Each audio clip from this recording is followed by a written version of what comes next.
पढ़ते जा रहे हैं, एक तरफ से अपवर्तनांक पढ़ चुके हैं। अपवर्तनांक क्या होता है, वह माध्यम पढ़े, माध्यम के बाद अपवर्तनांक पढ़े। कोई सरल माध्यम होता था, कोई विरल माध्यम होता था, कोई सघन माध्यम, कोई विरल माध्यम। अर्थात जो बेसी घना है वो सघन है, जो घना कम है वो विरल है। हवा कम घना था बनिस्पत टू कांच के, तो कांच हो गया सघन माध्यम और हवा हो गया विरल माध्यम। क्योंकि हवा में प्रकाश की चाल 3 लाख किलोमीटर थी और कांच में प्रकाश की चाल 2 लाख। ये डिफरेंस था कि नहीं?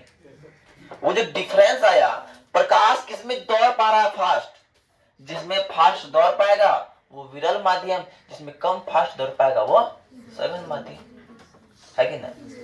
घने जंगल से तुम जल्दी नहीं निकल पाओगे, है ना, लेकिन विरल जंगल से तुम जल्दी निकल सकते हो, है क्या ना? तो उसी प्रकार से आता है। तो हम लोग बात करेंगे आज अपवर्तन के नियम के बारे में। किसके बारे में बात करेंगे? आज तक हम लोग पिछले क्लास में, कई क्लास में हम लोग पढ़े किसके बारे में? परावर्तन के बारे में पढ़े हैं कि नहीं?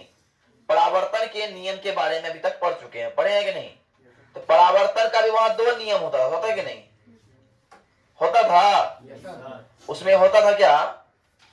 आपतित किरण, परावर्तित किरण तथा आपतन बिंदु पर खींचा गया अभिलंब, तीनों एक ही तल में होता है, ये ना? लेकिन यहां हम लोग पढ़ना क्या है? अपवर्तन के नियम के बारे में। तो यहां क्या लिया है? सेम टू सेम वही है, जो परावर्तन था वही अपवर्तन है, बस थोड़ा सा चेंजिंग कर दिया है। वहां परावर्तित किरण था, यहां अपवर्तित किरण है। कहा है कि यहां परावर्तित होता ही नहीं, यहां क्या होता है? अपवर्तित होता है। यहां पर टकरा कर लौटता नहीं है, या टकरा के लौटने की कोई बात है ही नहीं, चीर के निकल जाने की बात है क्या ना? तो क्या नियम है? पहला नियम, तो अपवर्तन के भैया 2 नियम। कितने नियम होते हैं? 2 नियम। और पहला नियम है आपतित किरण, अपवर्तित किरण तथा आपतन बिंदु पर खींचा गया अभिलंब, तीनों एक ही तल में होता है। तो ध्यान दीजिए, ये माध्यम था, यहां से एक किरण आई, ये अभिलंब है, और ये अपवर्तित किरण है, ये किरण, और तीनों कहां से निकला है? एक के बिंदु से निकला है, एक के तल से निकला है। इसलिए कहा गया कि आपतित किरण, अपवर्तित किरण तथा आपतन बिंदु पर खींचा गया अभिलंब, तीनों एक ही तल में होता है। कोई दिक्कत? अब दूसरा बात बोल दिया कि किसी 2 माध्यम में प्रकाश के जाने पर, एक माध्यम से प्रकाश गया, दूसरा माध्यम में चले गया। किसी 2 माध्यम में प्रकाश के जाने पर, एक माध्यम होते हुए दूसरे माध्यम में चले गया, बना आपतन कोण। तो यहां बनता है एक कोण, बनता था आई, बना आपतन कोण की जिया हो गया साइन आई। और अपवर्तन कोण, ध्यान दीजिए, अपवर्तन कोण बताए थे आर, इसकी जिया हो गया साइन आर। बराबर होता है किसके? एक नियतांक के बराबर। अपवर्तन कोण की जिया का अनुपात होता है, यहां पे देख लीजिए, जिया का अनुपात होता है, यहां पे मिस्टेक हो गया लिखने में, अनुपात बराबर होता है एक नियतांक के। क्या हो गया? किसी 2 माध्यम में जाने पर प्रकाश के आपतन कोण की जिया और अपवर्तन कोण की जिया का अनुपात एक नियतांक होता है, बराबर एक नियतांक होता है। कोई दिक्कत? अब वही कर दिए, साइन आई बट्टा साइन आर। अनुपात बोल रहा है, अनुपात मतलब बट्टे होता है, और बराबर एक नियतांक। और एक बहुत इंपॉर्टेंट बात है, इस नियम को स्नेल का नियम भी कहते हैं। इस नियम को क्या बोलते हैं? स्नेल का नियम भी कहते हैं। काहे कि इस नियम को स्नेल ने प्रतिपादित किया होगा, इसलिए उसका नाम पे हो गया। तो बात यह है कि क्वेश्चन भी आता है कि भैया स्नेल के नियम को लिखे, तो स्नेल के नियम में दोनों नियम नहीं लिखना है, सिर्फ इसी नियम को लिखना है। किसको लिखना है? 2 नंबर को। तो ये हो जाए स्नेल का नियम। कोई दिक्कत? अब आते हैं भैया प्रकाश का अपवर्तन का क्या क्या जीवन में उपयोग है, क्या क्या उपयोग है, ये काम किस तरह करती है, ये स्टेटमेंट दे दिया। तो पहला बात स्टेटमेंट क्या दे रहा है? पहला, जब प्रकाश की किरण किसी प्रकाशतः विरल माध्यम से प्रकाशतः सघन माध्यम में जाती है, विरल माध्यम सघन माध्यम समझ में आ रहा है? तो विरल माध्यम से सघन माध्यम में आई तो वह अभिलंब की ओर मुड़ जाती है। अभिलंब के है, ये है ना, इसको जाना था इधर, लेकिन इधर आ गया, मतलब क्या, ये यहां से यहां आ गया, मतलब मुड़ गया। तो पहला बात बोला कि अगर विरल माध्यम से सघन माध्यम में जाए तो वो अभिलंब की ओर मुड़ जाएगी। कोई दिक्कत? अब दूसरा बात समझना, इसको आना चाहिए यहां पे, इधर ना। अब देखना, जब प्रकाश की किरण सघन माध्यम से विरल माध्यम में जाती है तो वो अभिलंब से दूर हटती है। अभिलंब इधर था, इसको यहां था, लेकिन वो इसके बदला इधर आ गया, दूर हट गया। हट रहा है कि नहीं? इसका मतलब ये सघन माध्यम से विरल माध्यम में जाने पर अभिलंब से दूर भागेगा। मतलब अभिलंब तुम से दूर हो जाओ, है क्या ना?